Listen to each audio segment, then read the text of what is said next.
Good morning students. आइए आज Flamengo book का first chapter the last lesson एक रिवीजन की ओर चलते हैं। ऐसा लगता है यह आपके लिए एक बड़ी मदद होगी। सबसे पहले about the author अल्फोंसे डाउटेट 1840 to 1897 was a French novelist and short story writer। क्या रिकॉग्निशन है इनकी? ये अल्फेस डाउडेट एक फ्रांस के रहने वाले नॉवलिस्ट और शॉर्ट स्टोरी राइटर हैं। His works often reflect patriotism. इनके जो क्रिएशन है, इनकी रचनाएं हैं, इनमें पैट्रियाटिज्म, देशभक्ति, human emotions and the socio political conditions of 19th century France. France का जो 19th सेंचुरी का पीरियड है उसमें ह्यूमन इमोशंस कैसी थी, सोशियो पॉलिटिकल कंडीशंस कैसी थी, इसको इन्होंने विशेष रूप से हाईलाइट किया है। ड्यूरिंग द फ्रैंको प्रूसियन वार, जब फ्रांस और प्रूसिया के बीच युद्ध चल रहा था। आइए चलते हैं मेन कैरेक्टर्स की ओर। इस लेसन के जो मेन कैरेक्टर्स हैं उनमें से सबसे पहले फ्रेंच। कौन है French? A young French boy initially careless. France का रहने वाला यह लड़का शुरू में केयरलेस, लापरवाह था पढ़ाई के प्रति। About studies later filled with regret. इसके बाद वह पछतावे से भर जाता है पढ़ाई के प्रति लापरवाह रहने के लिए। M Hamel. कौन है M Hamel? Dedicated French teacher, France के एक समर्पित शिक्षक हैं। Represents discipline. इनके जीवन में क्या झलकता है? डिसिप्लिन, पैट्रियाटिज्म, देशभक्ति and pride in one's language, और भाषा के प्रति गर्व। विलेजर्स अगले कैरेक्टर्स मिलेंगे। Symbolise communal guilt. ये जो विलेजर्स दिखाया गया है इस लेसन में, ये सामूहिक रूप से कम्युनल गिल्ट फील करते हैं। कौन सा गिल्ट? भाषा का सही प्रोग्रेस न होने के लिए। एंड सॉलिडरिटी, और एक फिर लास्ट में सपोर्ट जाहिर करते हैं सब लोग मिलकर। लास्ट में प्रूसियन सोल्जर्स हैं कैरेक्टर्स के रूप में। Represent political control and colonisation. Political control आप देखते हैं, जो Alsace and Lorraine, 2 districts of France जो इनके कब्जे में चले गए थे। एक तरह से प्रूसिया ने इन फ्रांस के 2 जिलों को कब्जे में ले लिया था। आइए चलते हैं समरी की ओर। Franz dreads going to school. Franz को शुरू में स्कूल जाने से डर लगता है, because he hasn't prepared his lesson on participles. Participles का लेसन ग्रामर का एक पार्ट होता है। पार्टिसिपल्स अच्छे से तैयार नहीं था, इसलिए फ्रेंच को स्कूल जाने से डर लग रहा था। ऑन रीचिंग स्कूल पहुंचकर he surprised to see an unusually quiet and serious atmosphere. Franz ने स्कूल पहुंचकर देखा कि विद्यालय बिल्कुल खामोश था, वातावरण बिल्कुल सीरियस, गंभीर बना हुआ था। M Hamel the teacher announces it is their last French lesson. जाकर देखा कि एम हेमेल ने घोषणा की कि उनका यह लास्ट लेसन था। As German is to be imposed माने थोप दिया जाना। फ्रॉम द नेक्स्ट डे, अगले दिन से जर्मन थोप दी जाएगी, इसलिए फ्रेंच की पढ़ाई नहीं होगी। French regrets not learning his mother tongue seriously. अपनी मातृभाषा को ठीक से न पढ़ने के कारण फ्रेंच को पछतावा होता है। He regrets.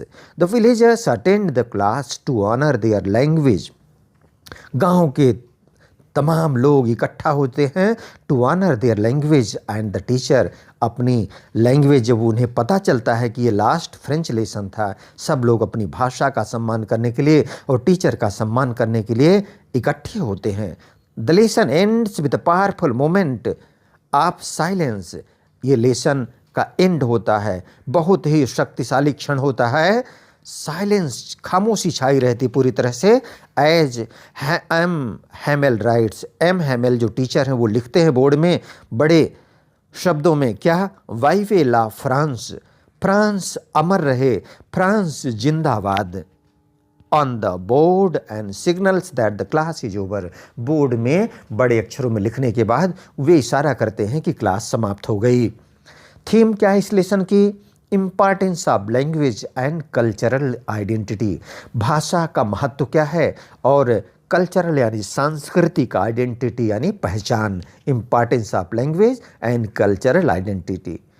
Impact of war on education, दूसरा थीम इसमें से आता है कि शिक्षा पर युद्ध का क्या प्रभाव पड़ता है, impact of war on education and daily life, और डेली लाइफ किस तरह से युद्ध के कारण प्रभावित होती है। अगली थीम है realisation of the value of something, किसी चीज़ को रियलाइज करना only after it is last, कोई चीज़ जब हम खो देते हैं तब उसकी वैल्यू बढ़ जाती है।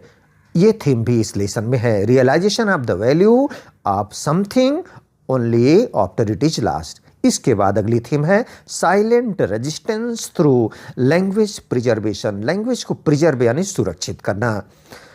साइलेंट रेजिस्टेंस, सारे लोग इकट्ठा होकर के विरोध जता रहे हैं, कैसा करके, लैंग्वेज को प्रिजर्व करके। अगली लास्ट थीम है regret and awakening of national pride, पछतावा हो रहा है, प्रायश्चित हो रहा है, regret and awakening of national pride, जो राष्ट्र का गौरव है उसके प्रति जागरूक होने की बात आई है।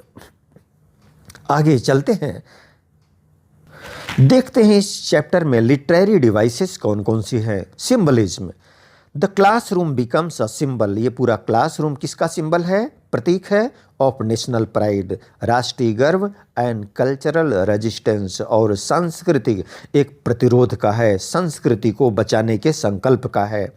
दूसरा irony, IRONY, French realizes the value of his language, French को अपनी भाषा का महत्व समझ में आ जाता है only when he is about to lose it, जब वह खोने को है, जब उसके पास और सीखने का अवसर नहीं है तब उसे पता चलता है फ्रेंच को, इसलिए यहाँ पर आयरनी है। टोन क्या है इस लेसन की, नॉस्टैल्जिक, अपने अतीत के प्रति, अपने बीते हुए समय के प्रति हर कोई पछतावे से भरा हुआ है, उसे पुनः जी लेना चाहता है, इसलिए ये नॉस्टैल्जिक टोन है इसका। और emotion, full of emotions, patriotic और देशभक्ति से भरा हुआ पूरा माहौल है, इसलिए टोन को हम कहेंगे nostalgic, emotional and patriotic. Style क्या है, नैरेटिव स्टाइल है, फर्स्ट पर्सन में अपना एक्सपीरियंस लेखक ने बताया है। चाइल्ड्स पर्सपेक्टिव एड्स इनोसेंस, और जो बच्चे का जो नज़रिया इस लेसन में इनोसेंस एंड डेप्थ, उसमें क्या है, भोलापन है और डेप्थ, गहराई झलकती है, दिल से फ्रेंच महसूस करता है। वैल्यूज क्या ले सकते हैं इस लेसन से, one must preserve and respect their language, हर किसी को भी अपनी जो लैंग्वेज होती है और कल्चर उसे सुरक्षित रखना चाहिए और सम्मान करना चाहिए, preserve and respect. Education is a tool for freedom, education किसके लिए टूल होता है, फ्रीडम, नॉट जस्ट लिटरेसी, सिर्फ लिखने पढ़ने के लिए एजुकेशन नहीं होता है, वह टूल होता है किसका, टूल फॉर फ्रीडम। अथॉरिटी में इम्पोज रूल्स, अधिकारी अपने रूल्स तो थोप सकते हैं but internal resistance can keep identity alive, लेकिन अंदर से जो प्रतिरोध होता है, विरोध की भावना होती है अपनी कल्चर और लैंग्वेज के प्रति, वो उस लैंग्वेज को सुरक्षित रख सकती है, ये जो भावना होती है इंटरनल रेजिस्टेंस होता है।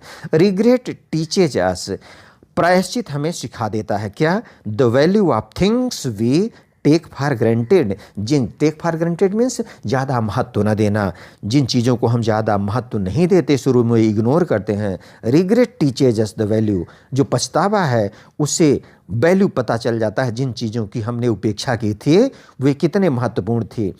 Teachers play a crucial role in shaping awareness and patriotism, जो टीचर्स होते हैं हमारी जागरूकता को और देशभक्ति को बचाए रखने के लिए अहम भूमिका निभाते हैं। Thank you so much for watching the video, all the best, good luck.